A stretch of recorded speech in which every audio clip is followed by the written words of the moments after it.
जय हिंद। मैं हूं परवेज पवार और आप देख रहे हैं एलकेबी हिंदुस्तान। सहारनपुर जनपद का नकुड़ और गंगोह क्षेत्र आपसी भाईचारे और गंगा यमुना की तहजीब के लिए जाना जाता है। इस क्षेत्र में हमेशा भाईचारा कायम रहा है। आपस में एक दूसरे धर्म का सम्मान हमेशा करते रहे हैं। तो लेकिन पिछले कुछ दिनों से क्षेत्र में कुछ इस तरह की घटनाएं सामने आ रही हैं, जिससे कहीं ना कहीं समाज में आपसी भाईचारा जो था उसमें दूरी बनती हुई दिखाई दे रही है। तो इस पर हमारे साथ चर्चा के लिए मौजूद हैं आनंद स्वामी जी महाराज, जो हमेशा समाज में अच्छाई का संदेश देते रहे। सबसे पहले तो स्वामी जी आपका स्वागत है। आपका भी श्री कृष्ण मंदिर गीता धाम में बहुत बहुत स्वागत है प्रियवर। स्वामी जी, जिस क्षेत्र से हम और आप आते हैं, ये हमेशा भाईचारे का संदेश देता रहा है। गंगा यमुना की तहजीब यहाँ पर हमेशा कायम रही है। कोई ऐसा धार्मिक उन्माद इस क्षेत्र में नहीं हुआ जिससे भविष्य में कोई संकट पैदा हो। लेकिन अब जिस तरह का माहौल चल रहा है, आप देख सकते हैं सोशल मीडिया के माध्यम से दोनों ही वर्गों के युवा जिस तरह की टीका टिप्पणी कर रहे हैं, उसको लेकर किस तरह से? जाहिर सी बात है कि एक धर्म प्रचारक होने के नाते मेरे दिल को तो बहुत पीड़ा होगी अगर आपसी सौहार्द बिगड़ता है। प्रियवर, वास्तव में बहुत पुराने समय से यहाँ पर सभी वर्ग और सभी लोग एक दूसरे के साथ में मिलकर के रह रहे थे। ये जो विभेद की बातें हैं, यह नजदीक वक्त से ही शुरू हुई है और शुरू हुई है तो अब ये आगे बढ़ती चली जा रही है। राजनीतिक गंदगी वो अभी शुरू हुई है, उससे पहले यहाँ पर ऐसा कुछ नहीं था। विरोधी लोग भी रहे पर राजनीतिक गंदगी नहीं थी। सामाजिक गंदगी और सामाजिक जो एक दूसरे के प्रति विद्वेष की भावना है वो भी अभी शुरू हुई है। मैं तो केवल यही कामना कर सकता हूँ कि चूंकि यह राजनीति की तरफ से शुरू हुई है तो जो राजनीतिक लोग हैं, जो भला चाहने वाले समाज के लोग हैं, वो खामोश न रहें, वो आगे बढ़ें और लोगों को शांत करें। जो लोग वास्तव में कट्टरवादी मानसिकता भी रखते हैं, मैं उनको भी कहना चाहूंगा, और वो नेता हैं कट्टरवादी मानसिकता रखते हैं, कि उनका भला इस चीज से कतई नहीं हो सकता। कट्टरवाद उनका भी भला नहीं कर सकता। राजनीति के दो तरीके होते हैं, एक तो दूसरे को छोटा बताकर और दूसरा अपनी अच्छाई को गिनवा करके और अपने अच्छे काम करते हुए। प्रियवर, मैं आपको परवेज जी एक बात बताता हूँ कि कोई बात अगर आप प्रेम से करते हैं, दिल से करते हैं, वो सच्चाई लोगों को प्रभावित करती है। हम अपने आप को इतना बेहतर बना लें, अगर नेता हैं इतना बेहतर बना लें कि अच्छे काम करें, बेहतर काम करें, और हमारे पास जो भी आदमी आए इस बात को भूल करके कि सामने किस जाति का है, किस बिरादरी का है, किस धर्म का है, जब हम नेता बन जाएं तो सारी चीजों को बुलाकर उसके साथ खड़े हो जाएं। अगर वो वास्तव में मजलूम है और उसको आपकी जरूरत है, उसके साथ खड़े हो जाएं। यकीन मानिए परमात्मा का हाथ आपके सर पर होगा और आप तरक्की करेंगे।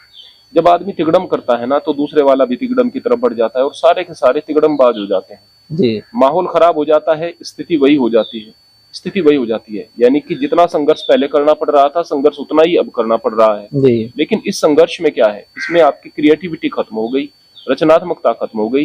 जो आप अच्छे काम कर सकते थे वो अच्छे काम खत्म हो गए। तो क्यों अपने आप को राक्षस बना लेना, अपने आप को देवता बना करके सामने आए। अगर कोई नेता है तो वो अपनी छवि को इतना बेहतर बनाए कि सब लोग उससे मोहब्बत करें। अगर कुछ लोग मोहब्बत कर रहे हैं और कुछ लोग नफरत कर रहे हैं, ये भी बात अच्छी नहीं है भाई। तो आपके पास मार्ग होता है, जिसके पास ताकत है उसके पास रास्ता है कि उस ताकत का सही इस्तेमाल करे और दुनिया को मोहब्बत और अमन की ओर लेकर के जाए। अच्छा गुरुजी, जिस तरह से बीते दिनों हमारे क्षेत्र के गांव छापुर में एक मंदिर को खंडित कर दिया गया, उसको लेकर किस तरह से देखते हैं? देखिएगा, मैं तो यही कहूंगा कि छानबीन सही तरीके से होनी चाहिए और हुई है। अगर लोगों ने कहा जा रहा है कि लोगों ने जो है अपने इकबालिया बयान भी दे दिए हैं, स्वीकार भी कर लिया है, तो मैं तो यही कहूंगा कि अगर स्वीकार कर लिया है और बगैर किसी दबाव की चीजों को स्वीकार कर लिया है, तो मैं तो यही कहूंगा कि फिर तो उन पर कठोर कार्यवाही हो और फिर दूसरे लोगों से नफरत का भाव न रखा जाए। क्योंकि उन्माद फैलाने वाले लोग जिन्होंने गलत काम कर दिया, वो लोग दोषी थे, पकड़े गए, उनको कड़ी से कड़ी सजा मिले और फिर आपस में आप एक दूसरे के साथ रहें। संदेश यह दें कि जो नफरत फैलाने वाले लोग हैं उनकी वजह से हम समाज को खराब नहीं करेंगे। बस मैं तो यही कहूंगा। अच्छा, उसके बाद एक बाइक रैली का वीडियो सोशल मीडिया पर वायरल हुआ, जिसमें कैराना सांसद राशन को लेकर गाली गलौज की गई। उसके बाद दूसरे पक्ष की ओर से भी इसी तरह की भाषा का इस्तेमाल किया जा रहा है। मैं दोनों पक्षों से यही कहूंगा कि हाँ भाई, अपना शांति के साथ में आगे बढ़ें। इस प्रकार की चीजों को जो है आप आगे लेकर के न चलें। जो अभी यहाँ पर घटना हुई थी, उस घटना में मंदिर में जो तोड़फोड़ हुई थी, उस तोड़फोड़ से कुछ लोग जो हैं बहुत ज्यादा, और जाहिर सी बात है आहत होते ही, भावना आहत होती है जब धार्मिक स्थल पर कोई तो उसको इस तरह से ले लेना चाहिए था कि रोहित है लड़का, उसने नहीं किसी और ने गाली दी है, जिन्होंने गाली दी हैं उनको नजरअंदाज करके ये सोचते कि ये मामला निपट जाए और इसके बाद हम इसको तूल न दें। हम बार बार उस विषय पर इंटरव्यू लेंगे, बार बार उस विषय का जिक्र करेंगे, तो जाहिर सी बात है वो चीजें सामने आएंगी। मैंने अभी एक वीडियो अपलोड की थी, उसमें मैंने बताया था समाज का पतन बहुत ज्यादा हो गया है, और एक वेबसाइट है, मैंने उस वेबसाइट का नाम ले दिया कि उस वेबसाइट पर जाकर विशेष रूप से जो शादीशुदा लोग हैं एक दूसरे के साथ में जुड़ करके गंदगी को फैला रहे हैं, और उस वेबसाइट का स्लोगन है life is short have an affair.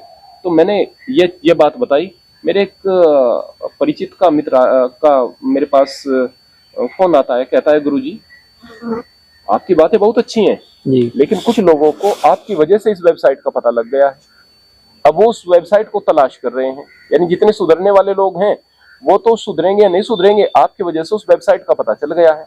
तो कई बार हम कह रहे होते हैं कि ये आदमी सुधर जाए, वो आदमी सुधर जाए, अब उस सुधार के चक्कर में हम इस तरह की चीजों को हवा दे रहे होते हैं। तो मैं तो यही कहूंगा जितने भी अपने पत्रकार बंधु हैं कि अगर इस तरह की घटनाएं होती हैं उनको बहुत ज्यादा उजागर न करें, क्योंकि आपकी बातों से आपकी इंटेंशन तो अच्छी है, भाव तो अच्छे हैं, लेकिन उसका प्रभाव उल्टा हो रहा है। जी जी। जो भाव है वैसा प्रभाव नहीं होता, प्रभाव आदमी अपने दिमाग से, क्योंकि जो बात आप जिस तरह से कहेंगे सामने वाला तो उसे अपने तरीके से समझेगा। जी जी। जैसे कि एक नशा करने वाले, मेरे उसी मित्र ने मुझे बताया कि एक नशा करने वाला आदमी था, उससे मैंने पूछा कि भैया आपको नशा कहाँ से मुहैया हो जाता है शहर के अंदर? बोले कि आसान है, जहाँ पर नशा मुक्ति केंद्र लिखा हुआ होता है और उसके नीचे नंबर लिखा हुआ होता है, हम उस नंबर पर चले जाते हैं और नशा मुक्ति केंद्र वाले खूब सारा नशा रखते हैं तो आसानी से मिल जाता है। कौन लोग हैं वो? नशा मुक्ति केंद्र वाले। वो नशा क्यों बेचते हैं? उनके पास लाइसेंस होता है ताकि उनके पास मरीज आए उनको थोड़ा थोड़ा दे सके उनकी आदत छुड़वाने के लिए। अब वो नशे का व्यापार कर रहे होते हैं, वहां पर जो लोग आ रहे हैं उनका छुड़वाने की बात करते हैं और सारे देश में वो नशा फैला रहे हैं। तो जाहिर सी बात है कि हमारे कृत्य क्या है, कई बार दिखता कुछ और है, सोच क्या है, कई बार दिखता कुछ और है और होता कुछ और है, भाव कुछ और, प्रभाव कुछ और कई बार ये कि सोच ही गलत होती है, जैसे नशा मुक्ति केंद्र वालों की है। मेरा कहने का मतलब है कि येन केन प्रकारेण हम गलत चीज को रोकने का प्रयास करें, उसको बढ़ावा न दें। तो समाज के युवाओं को क्या संदेश देंगे आप? मैं समाज के युवाओं से केवल इतना कहना चाहूंगा कि देखो भाई, अगर आप इन चीजों में उलझ करके रह गए कि उसने उसको गाली दी, उसने उसको छोटा कहा, तो आप पिछड़ करके रह जाओगे। और पिछड़े हुए लोगों को जीवन में कभी भी, चाहे आप संख्या में ज्यादा हो जाओ, चाहे आप हथियार ज्यादा इकट्ठा कर लो, कभी ताकत नहीं मिलती। ताकत मिलती है तरक्की से, और तरक्की मिलेगी कि हर प्रकार के लोगों को छोड़ करके, जो कोई गाली किसी को दे रहा है, हिंदू मुसलमान को दे रहा है या मुसलमान हिंदू को दे रहा है, उन बकवास करने वालों को यह सोच करके कि इनकी सोच बहुत छोटी है, अपनी जिंदगी में तरक्की करो, आगे बढ़ो। मूर्ख के साथ में लड़ने के लिए आपको उनके लेवल पर आना पड़ेगा, मूर्ख बनना पड़ेगा, मूर्ख बनना पड़ेगा। अगर आप बहुत ऊंचाई पर हैं और शारीरिक रूप से भी सामने वाले के साथ में लड़ना चाहते हैं, तो जाहिर सी बात है वो तो ऊंचाई पर आने के लिए तैयार नहीं, आपको नीचे आना पड़ेगा, झुकना पड़ेगा। और अगर आप नीचे आ गए और आकर के उसको हरा भी दिया, तो एक बात तो ये हो गई ना कि आपको नीचे तो आना पड़ गया ना। तो नीचे क्यों आते हो भाई? जो ऊपर आ ही नहीं सकता, जो आपके पास आ ही नहीं सकता, उसको नीचे से गाली देने दो। अपने कद को इतना ऊंचा बढ़ाओ कि आप पर गालियों का कोई असर ना हो। रहा सवाल कि हमारे जो है अवतारी महापुरुषों को कोई गाली दे रहा है या पैगंबर को गाली दे रहा है, उनको गाली नहीं जा सकती। ये गालियां केवल आपके अहंकार को लग रही है। जो कोई जिसको गाली दे रहा है उसको उसकी फितरत समझ करके छोड़ देना चाहिए। तरक्की करने वाले लोग केवल तरक्की करें, अपनी पढ़ाई लिखाई में ध्यान दें, अपने काम में ध्यान दें, अपने अंदर अच्छाई का विकास करें। जब आपके अंदर बेहतरी का और अच्छाई का विकास होगा तो फिर परमात्मा का हाथ भी आपके सर पर होगा और फिर निश्चित रूप से आपका कुछ नहीं बिगड़ पाएगा। यानी गुरुजी, अगर गलत लोगों को इग्नोर करके अच्छे लोगों को स्वीकार करा जाए तो उसके बेहतर परिणाम समाज में आएंगे। देखिएगा, मैं कहूंगा कि गलत लोगों को केवल इग्नोर करो, अच्छे लोगों को स्वीकार ना करो। गलत लोगों को इग्नोर करो, अच्छे लोग तो अपने आप स्वीकार हो जाएंगे। मतलब अगर आप बुराई को छोड़ रहे हैं, कोई चीज खाली नहीं रह सकती। दुनिया में हर चीज चलायमान है। इस संसार में कहते हैं, सनातन धर्म में हमारे यहाँ एक बात कही जाती है, प्रकृति चलायमान है, यहाँ हर चीज चंचल है।